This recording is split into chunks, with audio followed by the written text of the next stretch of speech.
Hello students, today we discuss a new article combination. Our chapter name is permutation and combination. The second part is combination. The combination means the selection of R object out of n object. Here order is not important. The symbol of combination is NCR or in open bracket NR or only NCR. There are three symbols but we use the symbol NCR. Now first we find the formula for the combination. Now here we take A, B, C. There are three objects. We select two at a random. Then we get AB, AC and BC. But now there are three ways. Order is not important. या ठिकाणी तीन लेटर्सपैकी दोन letter select केलेत, A B, A C आणि B C. या तीन pair आपल्याला घेता येतात. परंतु याची जर ऑर्डर इम्पॉर्टंट घेतली आपण तर परत ए बी आणि बी ए, याचा ए सी आणि सी ए, याचा बी सी आणि सी बी. म्हणजे हे किती झाले? 6. Order is important.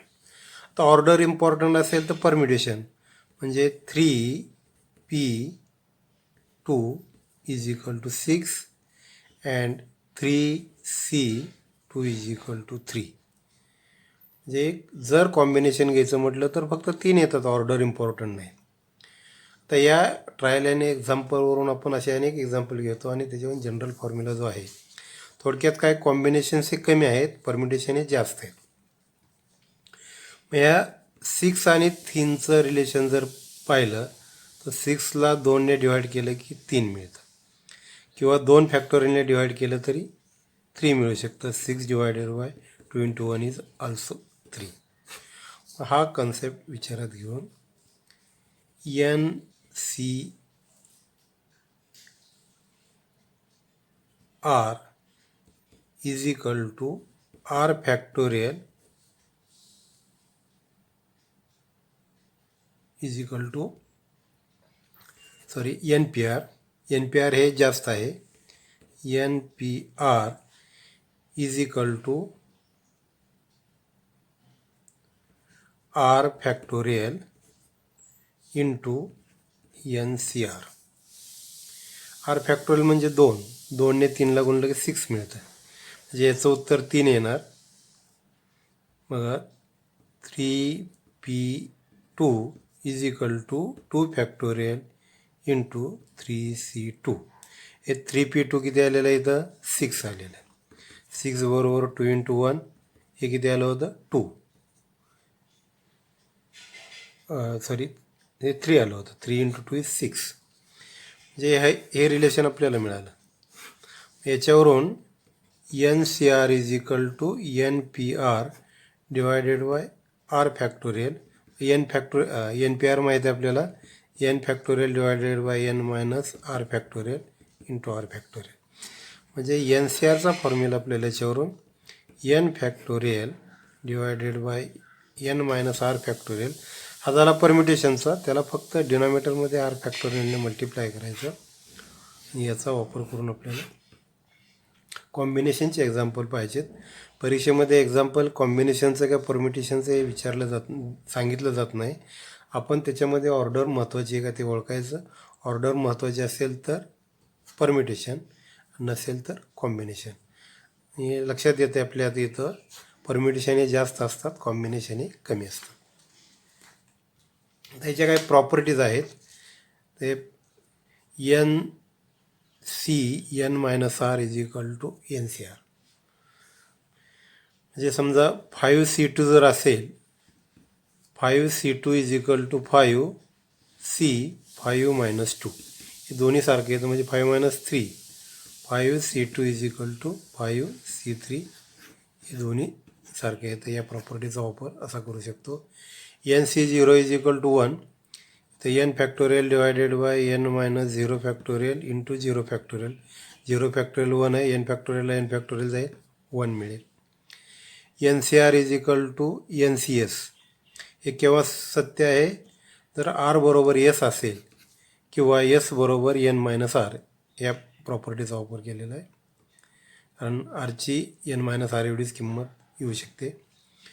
त्याच्यानंतर NCR is equal to NPR. आता हे फॉर्म्युला आपण सिद्ध केला आहे याच पद्धतीचा. हे कॉम्बिनेशन जे आहे ते कमी असतात, त्या परम्युटेशनला R फॅक्टोरियलने डिवाईड करावं लागतं. NCR plus NCR minus 1 is equal to n plus 1 CR. ही प्रॉपर्टी देखील आणि गणितामध्ये वापरता येईल. त्याच्यानंतर NC0 प्लस NC1 NCN पर्यंतची बेरीज 2n विदाउट प्रूफ प्रॉपर्टी सगळ्या लक्षात ठेवायच्या. त्याच्यानंतर 0 2 4 6 8 अशा कंटिन्यू 1 2 1 3 5 ऑड या सर्वांची बेरीज आहे ऑडची आणि इवन विथ 0 2n मायनस 1 येते. 2n मायनस म्हणजे 0 2 4 6 8 किंवा 1 3 5 7 कंटिन्यू. त्याच्यानंतर NCR is equal to n/r into इथं n मायनस 1 होतं r मायनस 1. परत n/r n minus 1 r minus 1 घेतला की परत आणखीन एकदा मायनस 1 येईल n minus 2 c r minus 2. Continue this process. म्हणजे पुढं काय घेणार तुम्ही n minus 2 divided by r minus 2. हे काय येणार n minus 3 c r minus 3. आता NCR हा मॅक्झिमम केव्हा असतो? या दोन केसेस आहेत. जर n हा इव्हन असेल सम असेल तर n/2ची किंमत जी आहे म्हणजे आरची किंमत n/2 असताना समजा nची किंमत 10 असेल तर आरची किंमत 10c5 ही मॅक्झिमम येईल. जर ऑड असेल तर एक वजा करायचा किंवा ॲड करायचा, त्याला 2ने डिवाईड करायचं किंवा ऑड असेल अशा वेळेस हे मॅक्झिमम येऊ शकतं. फॉर एक्झाम्पल 5c2 याच्या दोन पॉसिबिलिटी आहेत. यांची किंमत 5 मायनस 1 डिवायडेड बाय 2 म्हणजे 4 तरी येईल किंवा 5 मायनस 1 2 येईल किंवा 3 येईल. 6/3 2 किंवा 3 येऊ शकते. आणि इव्हन समजा 8 दिला c2 तर हे मॅक्झिमम येण्याची काय 8/2 दॅट इज 4c2 हे आरची किंमत 4 असताना 8c4 हे मॅक्झिमम येईल. अशा पद्धतीने या प्रॉपर्टीचा वापर गणित सोडवताना करता येईल. आता याची काही एक्झाम्पल आहेत. पहिलं example find the value of 15c4. आपल्याला हा फॉर्म्युला माहीत आहे NCR is equal to n factorial divided by n minus r factorial into r factorial is equal to 15 factorial divided by 15 minus 4 factorial into 4 फॅक्टोरियल. हे 15 into 14 into 13 into 12 into 11 factorial divided by 11 factorial into 4 into 3 into 2 into 1 हे cancel करायचं. याचं उत्तर जे आहे तुम्हाला गुणाकार करता येईल. इथं वेळ घालवत नाही. आता याचं उत्तर येतं आहे 1365. यांचा गुणाकार भागाकार जो आहे तो एवढा येईल. आता पुढचं एक्झाम्पल जे आहे ते महत्त्वाचं आहे. Find the value of n. हे रिलेशन दिले आहे तुम्हाला. मग हे गणित केअरफुली लक्ष दिलं तर मोठं एक्झाम्पल आहे. सुरुवातीला आपण ट्वाईस NC3ची किंमत काढूया किंवा हे प्रोपोर्शनलच्या फॉर्ममध्ये लिहायचं म्हणलं तर twice NC3 divided by NC2 is equal to 52 divided by 3. याला इक्वेशन 1 म्हणूया. मग आता एक एक किंमत काढूया. Consider twice NC3 is equal to 2n factorial divided by twice n minus 1 factorial twice n minus 3 factorial into 3 factorial is equal to 2n into 2n minus 1, 2n minus 2, 2n minus 3 factorial. एक एकने कमी केला, -3पर्यंत काय गेलो आपण, डिनॉमिनेटरमध्ये twice N minus 3 factorial आहे into 3 factorial म्हणजे 3 into 2 into 1. हे कॅन्सल झाले.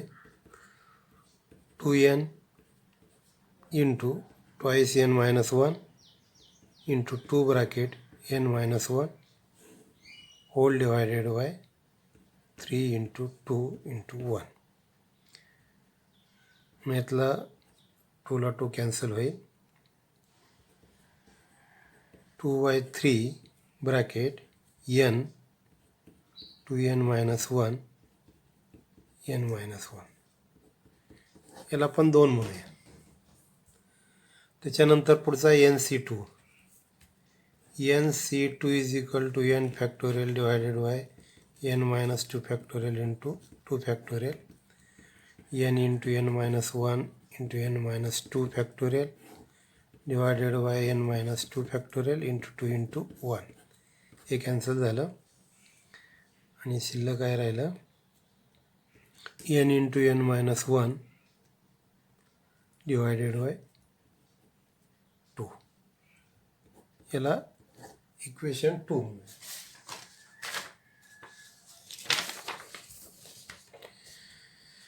आता इक्वेशन 1 आणि 2 जे आहे ते इक्वेशन 2 आणि 3 याला 3 म्हणूया. हे दोन इक्वेशन जे आहेत ते एकमध्ये ठेवायचे.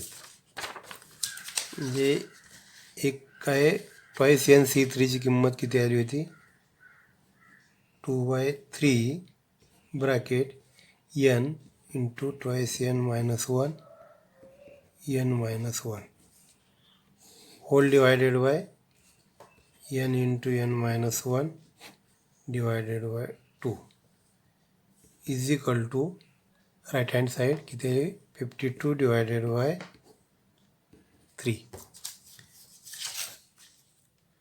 त्याच्यानंतर याचं सिम्प्लिफिकेशन काय येईल, 4 डिवायडेड बाय 3. हा n कॅन्सल होईल, हा n मायनस कॅन्सल होईल. 2n minus 1 is equal to 52 divided by 3. 3 cancel. 8n minus 4 is equal to 52. 8n is equal to 56. n is equal to 7. We want to find the value of n. n ची किंमत काढायची होती, ती किंमत किती आली, 7 आली. आता वर्ड्स एक्झाम्पल जे आहे ते नेक्स्ट पिरियडला आपण वर्ड्स एक्झाम्पल घेऊ. आत्ताच्या पिरियडला ते 2 एक्झाम्पल सफिशियंट आहेत. Okay, thank you.